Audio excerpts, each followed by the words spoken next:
शोत्पत्त्यादि Hathaway तापत्रय विनाशाय श्रीकृष्णाय वयं नमः। मुखं करोति वाचालं पंगुं लंघयते गिरिं यत्कृपातमहं वन्दे परमानन्दमाधवम्। ओम अखंडमंडलाकारं व्याप्तं येन चराचरं तत्पदं दर्शितं येन तस्मै श्रीगुरुवे नमः।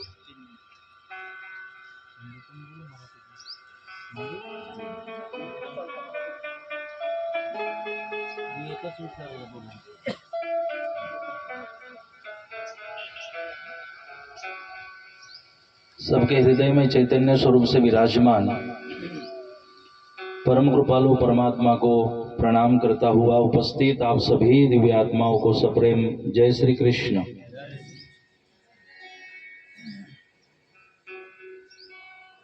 प्रथमतः श्रद्धेय भगवान बाबा जी को मैं अपने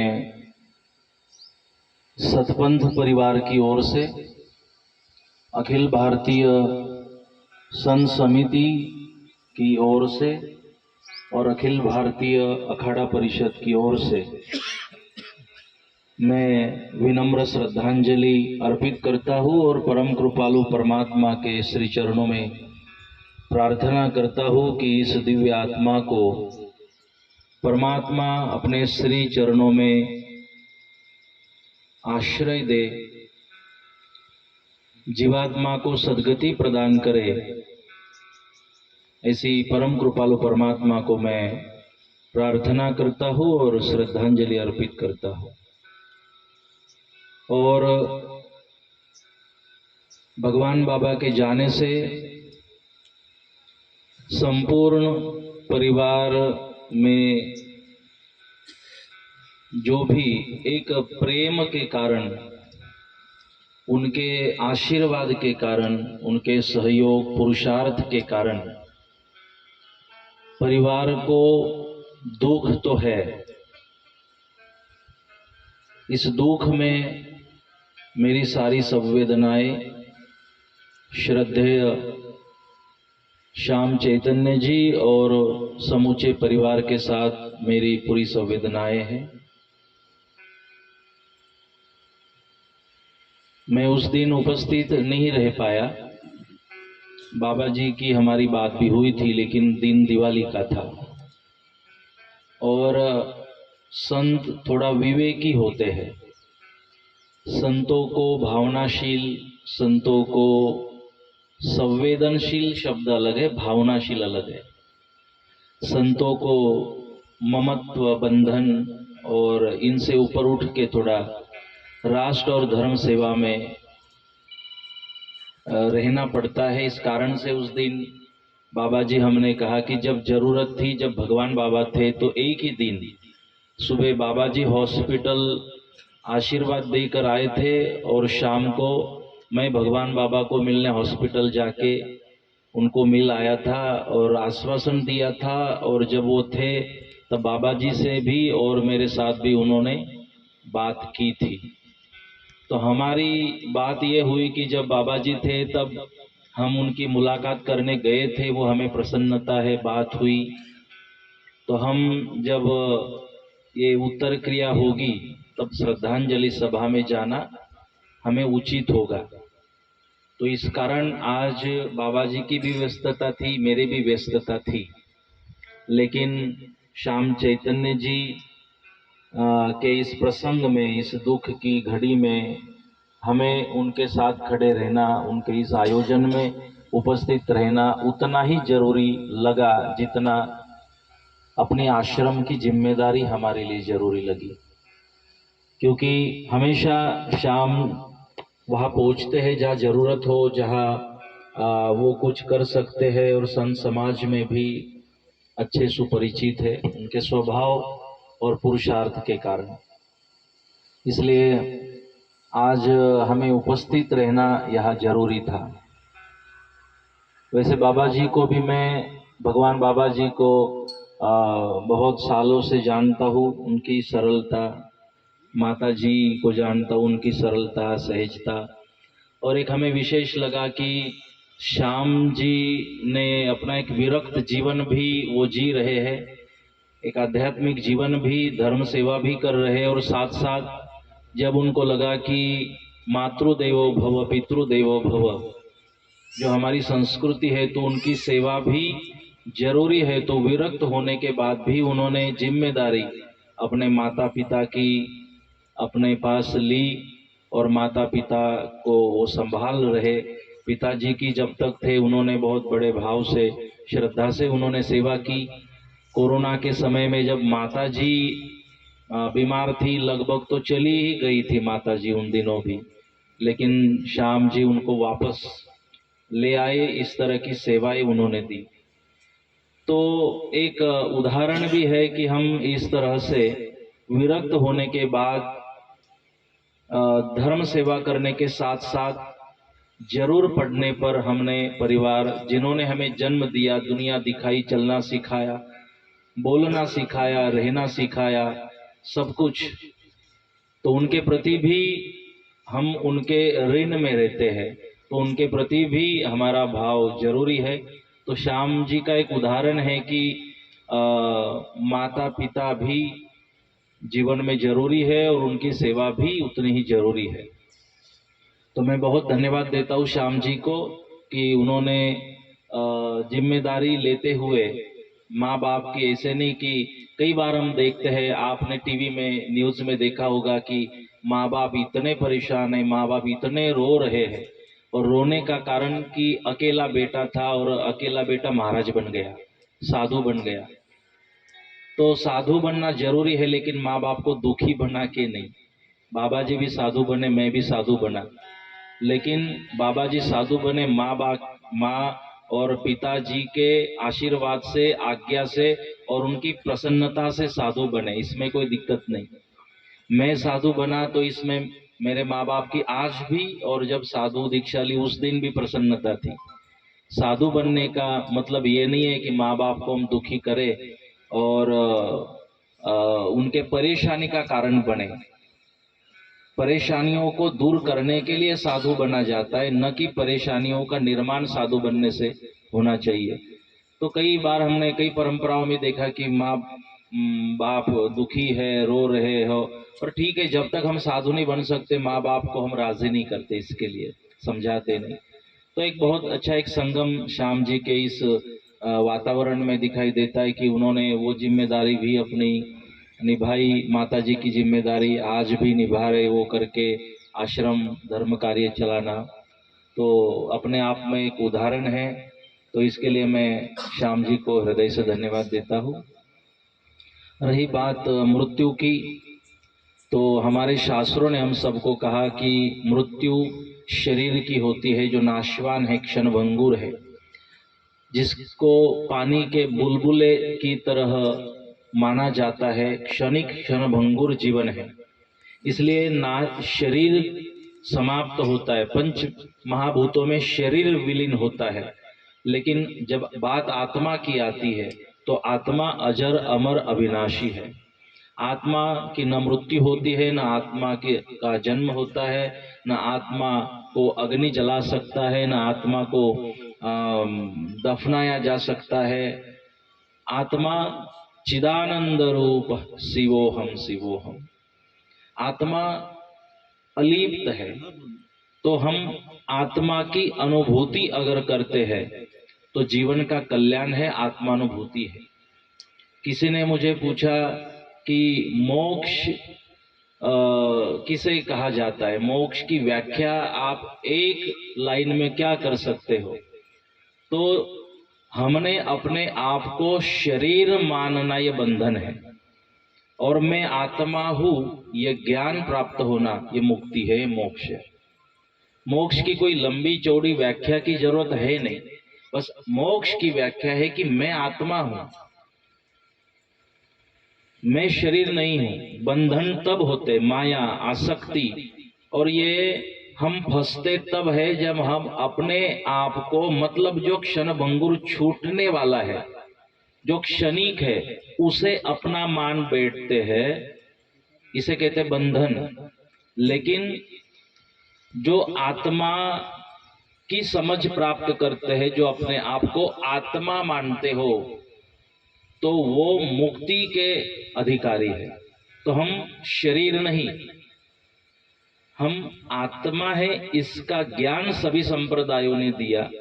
और इसी ज्ञान को प्राप्त करने के लिए मनुष्य जन्म भी परम कृपालु परमात्मा ने हम सबको दिया, कि बस इतना ही जान लो कि आप आत्मा हो। आप शरीर को तब अंतिम संस्कार करते हो जब शरीर से आत्मा निकलती है, आत्मा शरीर को छोड़ देती है। अंतिम संस्कार तब होता है, मतलब आपने अंतिम संस्कार आत्मा ने शरीर को छोड़ने के बाद शरीर का किया, मतलब आत्मा अलिप्त है, अलग है। और शरीर को अंतिम संस्कार तब किया जब आत्मा निकल चुकी हो। और आत्मा निकल जाने के बाद आंख से दिखाई नहीं देता, कानों से सुना ही नहीं देता, श्रीमुख से हम बोल नहीं सकते, मतलब कि देखने वाला, सुनने वाला, बोलने वाला कोई और था। वो था तब तक आप देख रहे थे, लेकिन हम यही अज्ञानता में जीवन जीते हैं कि मैं शरीर, मैं, ये दुविधा का, दुख का कारण बनता है। जैसे एक दिन एक माता जी बाजार में निकली, तो उसने कुछ सब्जी खरीदी। आते समय कुछ बर्तन खरीदे, पीतल के 2-3 तपेले बोलते ना उसको, बर्तन क्या बोलते उसको, तपेला, पतेला, पातेले, ये तो मराठी में हो गया पातेले, भगोना, तपेला भी बोलते, क्योंकि तपेला शब्द गुजराती भी है, इस कारण में बोला हिंदी में अलग होगा। तो वो खरीदा, दोनों तीनों खरीदा, एक खरीदा 200 रुपए वाला, एक 500 रुपए वाला, एक 1000 वाला खरीदा। वो खरीदने के बाद जब निकल रही थी तो ध्यान गया कि एक कुम्हार का घर था, तो वहां से एक घड़ा भी खरीदा 50 रुपए कीमत वाला। तो सारा सब कुछ लेके घर पहुंची, जो सब्जियां थी फ्रिज में रख दी। फ्रिज में इसलिए रखते हो ताकि सब्जी बिगड़े नहीं। हम माताजियों को पूछते हैं कई बार, आप सब्जी फ्रिज में रखते क्यों हो? तो बोले वो बिगड़े नहीं। बिगड़े मतलब वो सड़ न जाए, इसलिए फ्रिज अच्छी जगह है। मैं कहा सब्जी सड़ने के बाद दूसरी खरीद सकते हो, लेकिन इतनी चिंता सब्जी की, मन के बारे में कुछ सोचा है कि मन सड़ न जाए, मन बिगड़ न जाए, तो मन को भी सत्संग रूपी फ्रिज में रखा जाए। तो सब्जी के बारे में सोचते हो जो दूसरी मिलती है, लेकिन मन एक बार बिगड़ जाए वो नहीं सुधरता। इसलिए सब्जी की तरह मन की भी थोड़ी चिंता करे कि ये बिगड़ न जाए, ये कहीं और निकल न जाए, क्योंकि मन ही कारण है। तो सब वहां पे खरीदा, फ्रिज में सब्जी रख दी, और फिर वो तपेले थे ना दोनों तीनों 200, 500, 1000 वाले, कोने में रख दिए, एक में एक लगा के कोने में रख दिए। अब जो घड़ा लेके आई थी छोटा सा 50 रुपए वाला, तो घर में गौ माता थी, गौ माता का दूध आता था, दूध से फिर वो दही बनाया, दही से मक्खन निकाला, मक्खन घड़े में रखा और घड़ा ऊपर लटका दिया। तो अब चर्चा शुरू हो गई। ये जो 200, 500, 1000 वाले थे, ये बोले हम 200, 500, 1000 कीमत वाले हमें कोने में रख दिया घर में जमीन पर, और ये 50 रुपए वाले को ऊपर बिठा दिया। ये तो बात हजम नहीं हुई। इसकी कीमत क्या थी? 50 रुपए। इसको ऊपर की जगह और हमें 200, 500, 1000 वालों को नीचे बिठा दिया। ये बात कुछ हजम नहीं हुई। और ये इतना रहा था ऊपर कि बोले मेरी कीमत 50, लेकिन मैं आसमान में हूँ, और आप देखो आप तो वहां कोने में जमीन पर पड़े हो। तो इनको ईर्ष्या होने लगी, और इसकी कॉलर टाइट हो गई है, अभिमान में आ गया। अब हर रोज इनके चर्चा होती है, बेचारे दुखी होते कि हमें कोने में नीचे रख दिया, और ये खुश होता हम आसमान में हैं। तो ऐसी सारी बातें होती रही कुछ दिनों तक। अब क्या हुआ कि गाय माता ने दूध देना बंद करा, अब दूध ही नहीं आए तो दही नहीं बने, दही नहीं बने तो मक्खन नहीं बने, मक्खन नहीं तो इस घड़े की जरूरत क्या है। तो फिर मक्खन बन तो वो घड़ा नीचे उतारा, एक जगह कोने में रखा। दूसरे दिन जब झाड़ू लगा रही थी माता जी, थोड़ा झाड़ू लगा, झाड़ू लगने से टूट गया। जैसे टूटा बाहर फेंक दिया घर से कचरे में। अब इसकी अकल ठिकाने आई घड़े की कि मैं आसमान में ऊपर जरूर था, लेकिन जो मैं सोच रहा था कि मैं मुझे ऊपर जगह मिली, मेरा सम्मान हो रहा है, लेकिन मामला तो अलग था। मुझे कीमत तब तक थी तब जब तक मेरे अंदर माखन था। मतलब मुझे ये जो सम्मान मिला था, मिल रहा था, 50 रुपए कीमत होने के बाद भी ऊपर जगह मिलने का कारण मैं खुद नहीं था, मेरे भीतर विराजमान मक्खन था। तब इसे पता चला। तो कहने का मतलब कि कीमत हमारी, वैल्यूएशन हमारा जीरो है। आप कहोगे कैसे? डेड बॉडी को किसी को फोकट में दे दो, लेगा कोई? किसी की मृत्यु हो गई, ले जाओ भाई, जिसको लेना हो ये डेड बॉडी ले जाओ। अपना खर्चा बचे, ये 13वीं काय को करनी है, काहे ओंकारेश्वर जाना है, काहे प्रोग्राम करना लगे, ले जाओ। आज कोई लेने वाला हो तो कई बेटे से बाप को दे भी देवे। सबके सब थोड़ी ओंकारेश्वर जाके ये सारा कराते हैं, संतों को बुलाते श्रद्धांजलि में। एक तो बेटे, एक बाप मर गया, गांव वालों ने बोला एक सिक्का तो ले आ रुपए वाला यहाँ रखने के लिए। बेटा आधा घंटा बाहर ही नहीं आया। जब 2-3 बूढ़े गए, इसमें बूढ़े होते सामने बांधने के लिए, उसके लिए एक्सपीरियंस वाले बुलाते लोग, ऐसा बांधो छूटे ना। तो 1 रुपया ला ही नहीं रहा है अंदर से। तो जब 2-3 लोग अंदर गए, पूरे एक रुपए के सिक्के ढूंढ रहा था। बोले सब 1 रुपया, उठा जल्दी से, आधा घंटा हो गया, क्या ढूंढ रहे हो? सब तो 1 रुपए के सिक्के। बोले सब तो 1 ही रुपए के सिक्के हैं, लेकिन मैं वो ढूंढ रहा हूँ जो खराब है, जो दुकान पे नहीं चलेगा। वैसे भी अभी थोड़ी वो काम आने वाला है। तो समझ लेना इस बात को। बाप कहता है कि बेटा मेरा है, बेटा कहता है कि बाप मेरा है। न बाप है बेटे का, न बेटा है बाप का, ये तो जन्म देने का नाता है। माँ कहती है बेटी मेरी है, बेटी कहती है माँ मेरी है। न माँ है बेटी की, न बेटी है माँ की, ये तो दूध पिलाने का नाता है। भाई कहता है बहन मेरी, बहन कहती है भाई मेरा। न भाई है बहन का, न बहन है भाई का, ये तो राखी बांधने का नाता है। एक हमने और जोड़ा, ससुर कहता है जमाई मेरा, जमाई कहता है ससुर मेरा। न ससुर है जमाई, ससुर है जमाई का, न जमाई है ससुर का, ये बेटी देने का नाता है। ये तो एक रिलेशन है, ये परमानेंट वाला रिलेशन नहीं है। परमानेंट वाला रिलेशन तो होता है गोपाल चैतन्य और लक्ष्मण बापू चैतन्य। ये जो परमानेंट है, गुरु शिष्य परंपरा, वंदे गुरु परंपरा, ये जो गुरु शिष्य की आध्यात्मिक जो रिलेशन है वो परमानेंट होता है। बाकी क्षणिक, पत्नी दरवाजे तक आती है, बेटा शमशान तक जाता है, आगे भजन ही आता है। लोग बोलते कुछ नहीं आता, मैं बोल भजन आता है। ऐसा नहीं है कुछ नहीं आता, खाली हाथ जा क्यों रहे हो? बोलो खाली हाथ आए, खाली हाथ जाना। मैं बोला खाली हाथ आए जरूर, जाना मत खाली हाथ। भर भर के सत्कर्मों को ले जाना, मुट्ठी भर भर के। भजन, भगवान का भजन साथ आता है। यहाँ जो दान करते हो ना वो वहां मिलता है। किसी ने पूछा ऐसी कोई फैसिलिटी है महाराज जी? महाराज जी तो सब सवाल के जवाब का ठेका रखते हैं ना महाराज लोग। किसी ने जो भी पूछना हो, ट्रेन में सफर करे तो बोले बाबा जी ये रेशा क्या कह रही है? मैं बोला ये कह रही है कि अभी तो शांति से बैठ तो भला होगा। तो बाबा जी इसी के लिए नहीं बने, बाबा जी बनते आत्मा, परमात्मा, जीव, शिव। आए इस चक्कर में पड़े हो बाकी के। हाथों की लकीरों पे यकीन मत रखना, तकदीर तो उनकी भी बनती जिनके हाथ नहीं होते।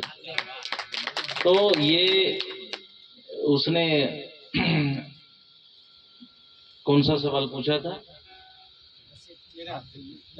हाँ, कि ये इसके लिए नहीं होते। तो इसलिए आत्मा परमात्मा का जो रिलेशन है, गुरु शिष्य का जो रिलेशन है, ये परमानेंट है, ये बाकी क्षण भंगुर है। तो इसीलिए जो शरीर मिला है उसमें अहम अभिमान इसको करने की जरूरत नहीं है, एक क्षणिक है, समाप्त होने वाला है। तो भीतर जो आत्मा विराजमान है ना, तो वो महत्वपूर्ण है, वो मोस्ट इम्पोर्टेंट है। वो है आत्मा विराजमान, तब तक आपको कीमत है। वो जब शरीर को त्याग देती है तो कोई आपके शरीर को फोकट में नहीं लेता, जीरो बजट बन जाता है, डेथ बॉडी बन जाती है। तो इस कारण से महत्व शरीर का नहीं, आत्मा जब तक विराजमान है, आत्मा का है। हम आत्मा है, अजर अमर अविनाशी है, जिसका कभी मृत्यु नहीं होता। आज भी भगवान बाबा पंच महाभूतों में उनके शरीर का विलीन हुआ, लेकिन उनकी आत्मा तो अविनाशी है, उसकी मृत्यु नहीं होती, न उसका जन्म हुआ था। वो हमेशा यादों में, हमारे स्मरण में रहेंगे, और वो हमेशा श्याम चैतन्य के माध्यम से हमारे अंदर विचरण करते ही रहेंगे। तो उनका एक बहुत बड़ा सत्कर्म है, बहुत बड़ी देन है समाज को कि उन्होंने एक सुपुत्र को जन्म दिया, एक साधु को जन्म दिया, एक संत को जन्म दिया। उस माँ बाप को भी मैं उनके इस त्याग के लिए, समर्पण के लिए मैं प्रणाम करता हूँ, वंदन करता हूँ। क्योंकि जननी जन तो भक्त जन का दाता का शूर, नहीं तो रेजे वांजनी मत गमा विष्णु।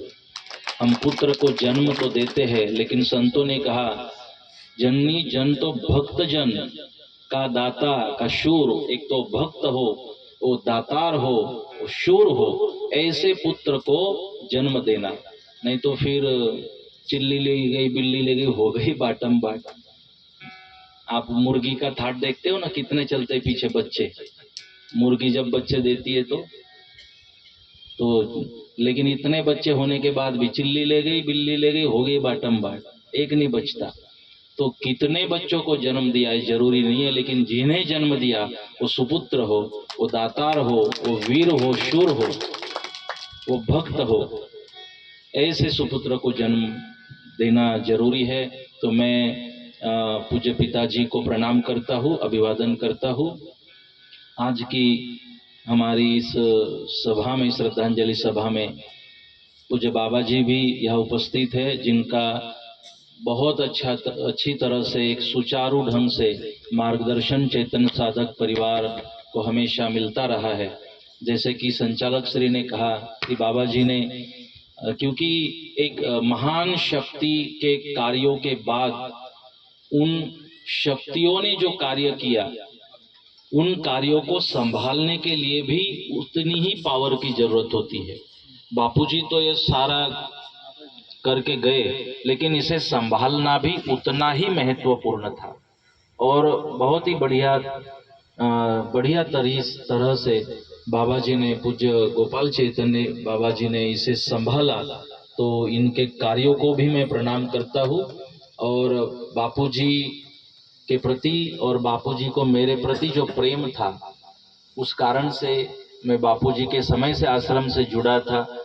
तो उनके बाद भी, बापूजी के बाद भी, जिस तरह से बाबा जी ने ईमानदारी से और पूरी गुरु निष्ठा के साथ कार्यों को संभाला, इसलिए हमेशा मैं बाबा जी के साथ रहने की कोशिश करता हूँ, उनके साथ खड़ा रहने की कोशिश करता हूँ। क्योंकि चैतन्य साधक परिवार, ये निर्माण लक्ष्मण चैतन्य बापूजी ने बहुत सोच समझ कर किया है। जिस चैतन्य साधक परिवार के माध्यम से राष्ट्र और इस राष्ट्र की जो धर्म सत्ता है वो मजबूत होने में मदद हुई है। इस कारण से मैं बापूजी के कार्यों को भी प्रणाम करता हूँ। और वर्तमान जो गादीपति है, जिनके प्रति, और श्याम जी को भी अपनी जो मातृ संस्था है, चैतन्य साधक परिवार की मातृ संस्था है वृंदावन धामपाल, उसके प्रति श्याम को भी जो उनके प्रति आदर है, तो श्याम